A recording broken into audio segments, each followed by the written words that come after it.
محرم کا زمانہ تھا، خلیفہ دوم،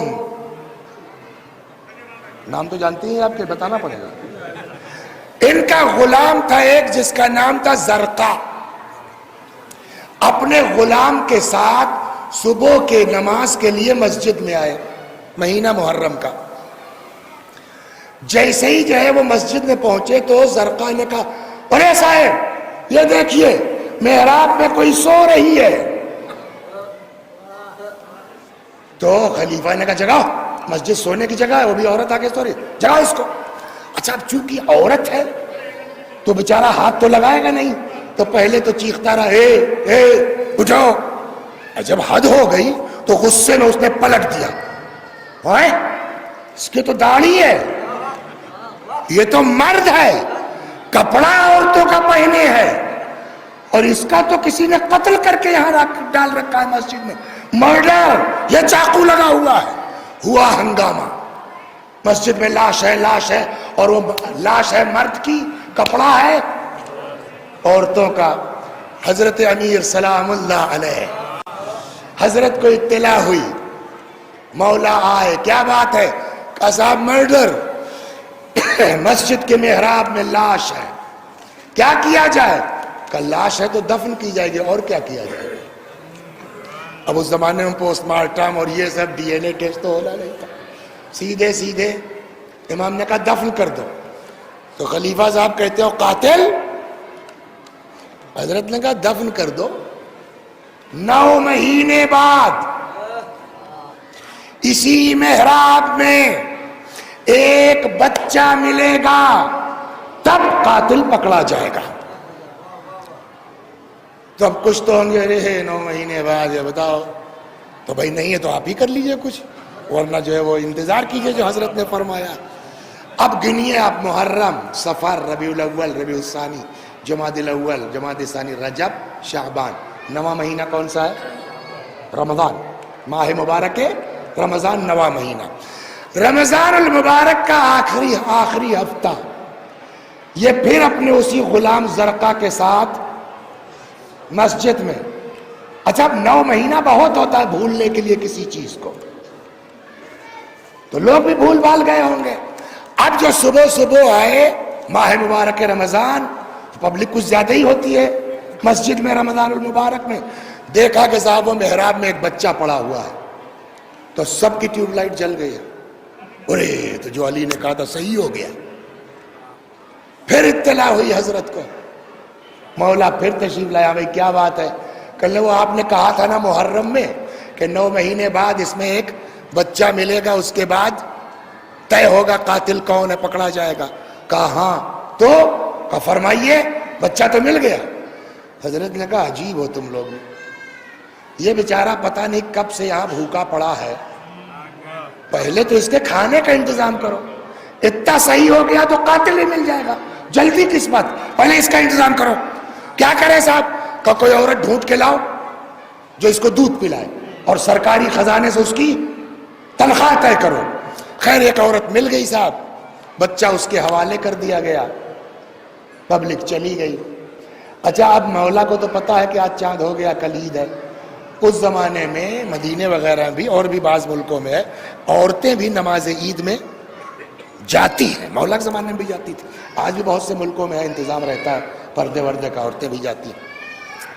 جس عورت کے پاس یہ بچہ ہے جس کو دیا گیا تھا، مولا نے شب عید اس کو بلا لیا، فرمایا کل تم یہ بچہ لے کے نماز عید میں جاؤ گی، مصلی جس کو کہتے ہیں، جہاں عید کی نماز ہوگی، صحرا میں ہوگی، بیابان میں ہوگی، تو وہاں تم بچہ لے کے کل جاؤ گی.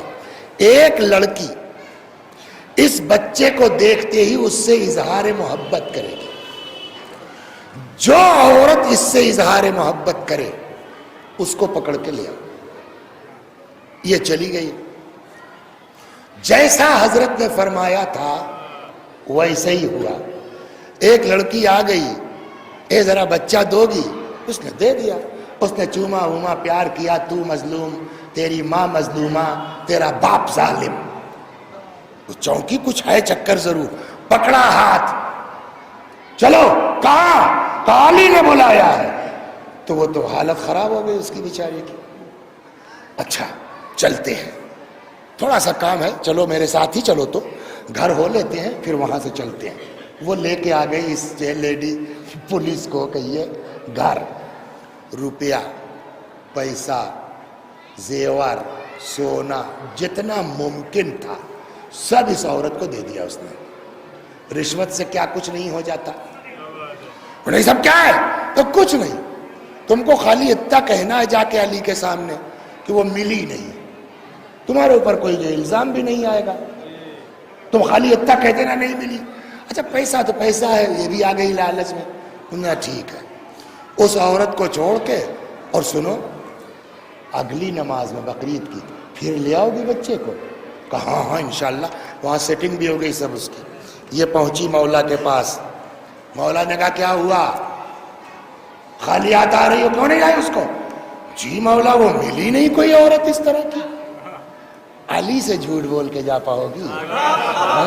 مولا سے ایک چیز سن لیجیے, اگر شرافت ہے, یہ خاص بات ہے اہل بیت, اگر بولیے شرافت ہے, سنجیدگی ہے, تو ان سے زیادہ درگزر کرنے والا کوئی نہیں ہے.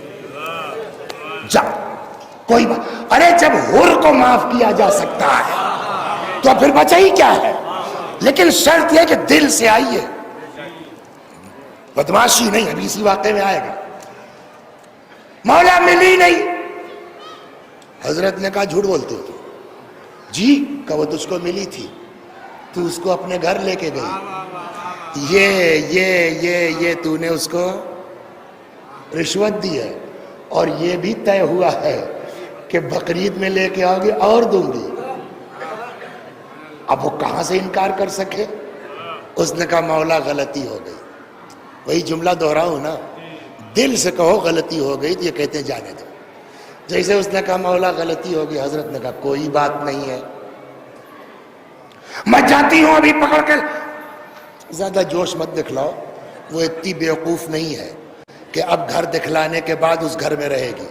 تم ادھر آئی ہو, اس نے اپنا گھر چینج کر دیا ہے, اب نہیں مل سکتی وہ. تب مولا کیا کرے؟ کہ طے ہوا ہے نا اگلی نماز میں, اب کی بدماشی مت کرنا, اب کی گڑبڑ مت کرنا, جاؤ. چلی گئی. اب صاحب شوال ذیقعد 2 ہی مہینہ تو ذی الحجہ آ گیا, وہ سیٹنگ تو تھی ہی. یہ پہنچی, وہ عورت بھی آ گئی, یہ بچہ لے کے پہنچی. لاؤ لاؤ میرا بچہ, 2 نماز کے بعد. اس نے پکڑا ہاتھ کا, چلو. کرے تم سے طے تھا اور کا کچھ نہیں, وہ تو علی تھے کہ معاف ہو گئے, سمجھے, اب نہیں چھوڑو. اچھا اب کسی کو ایسے ہی بھرے مجمع میں پکڑ کے لے جائے تو شور ہوگا کہ نہیں ہوگا؟ اب اس نے کیا ہنگامہ, پبلک کیا بات ہے کیا بات ہے, ارے وہی جو رمضان میں بچہ ملا تھا وہی کیس ہے. تو معلوم ہوا صاحب اس عورت کے ساتھ پبلک بھی, اور پبلک کے ساتھ پیش نماز صاحب بھی. اب مولا کے دروازے پر مجمع, بھیڑ لگی ہے, کیا بات ہے؟ حضرت علی باہر تشریف لائے, کیا ہے؟ کہ جو آپ نے کہا تھا لے آئے. امام نے اس عورت کو دیکھا, فرمایا بولو میں تیرا قصہ سناؤں کہ تو اپنی داستان بیان کرے گی؟ انا مدینۃ العلم وعلی, میں اب تیرا قصہ سناؤں کہ تو اپنی داستان بیان کرے گی؟ اس نے کہا مولا میں بتاتی ہوں. بالکل فوراً ٹوٹ گئی. کہنے لگی میرا نام ہے سلمہ, بہت دن سے پڑھا نہیں ہے تو وہی اب نام وام بھول گیا ہوں, مفہوم قصہ یاد ہے. میرا نام ہے سلمہ, میں فلاں صحابی کی بیٹی ہوں, میرا باپ فلاں جنگ میں شہید ہو گیا, معمولی گھر کی نہیں تھی, شہید کی بیٹی تھی. میری ماں کا بھی انتقال ہو گیا, میرے نہ کوئی بھائی نہ کوئی بہن, دنیا میں اکیلی ہوں.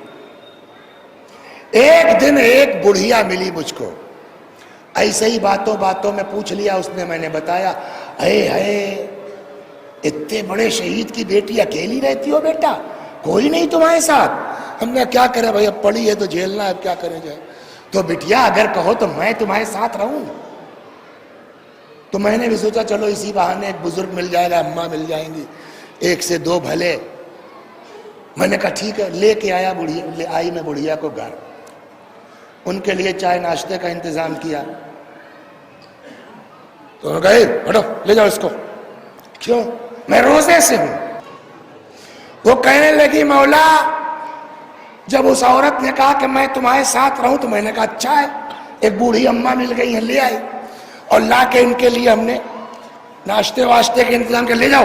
جی میں روزے سے ہوں. اور خوش ہوئی میں کہ صاحب بڑی مومنہ اماں مل گئی اتفاق سے. پھر صاحب مغرب ہوئی, میں نے افطار کا انتظام کیا اماں کے لیے, اس میں پانی وانی ملا کے بے لذت کر دیا. بڑی خوش کہ یا اللہ تیرا شکر ہے کتنی مومنہ خاتون میری مصاحبہ ہو گئی ہے ساتھ. یہ صاحب 2-4 دن اپنا رہی اور اپنے دین ایمان تقوی کا سکہ بیٹھا لیا. ایک دن وہ بڑھیا کہنے لگی کہ اے بیٹی میں مدینے میں ادھر ادھر آتی جاتی ہوں, تم اکیلی رہتی ہو, تو اگر کہو تو میں اپنی بٹیا کو بھی لے آؤں, تو دونوں بہن رہنا. تو ہم نے ویسے ہی بیٹی بھی. میں نے کہا ہمارے لیے تو اور اچھی بات ہے کہ ایک سکھی مل جائے گی, ہم کو ایک دوست مل جائے گی. وہ صاحب گئی. تھوڑی دیر کے بعد ٹہل وہل کے کہیں سے اپنا آئی, کہنے لگے جانے دو بیٹا, ہماری لڑکی جو ہے وہ کہیں اور اپنا گھر چھوڑ کے رہنے کو تیار نہیں ہے. وہ میرے خیال میں کچھ سیٹنگ کر کے آئی تھی. تو اچھا ٹھیک ہے چھوڑو, ہم تمہارے لیے کوئی انتظام اور کریں گے کہ تمہاری تنہائی دور ہو جائے. یہ کہہ کے وہ چلی گئی.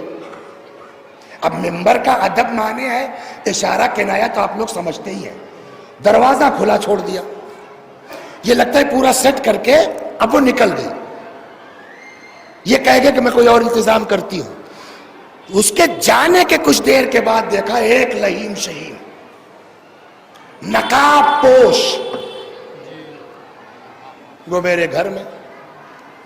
اب جو دیکھا تو معلوم ہوا نقاب ہے مرد نشے میں دھت.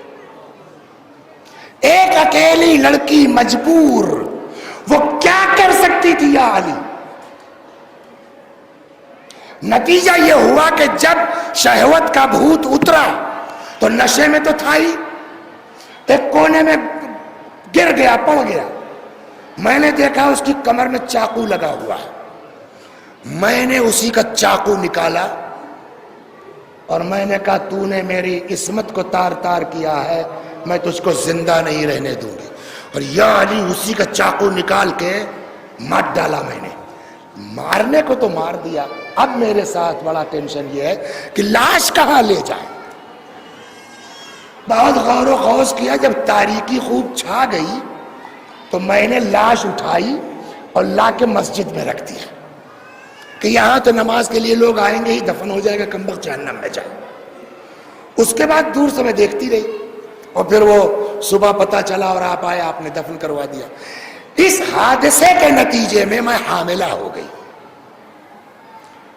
جب اندازہ ہوا تو اب پریشان کہ میں قوم کو, مدینے والوں کو, برادری کو, خاندان کو جواب کیا دوں گی. بہت کوشش کی کہ ضائع ہو جائے.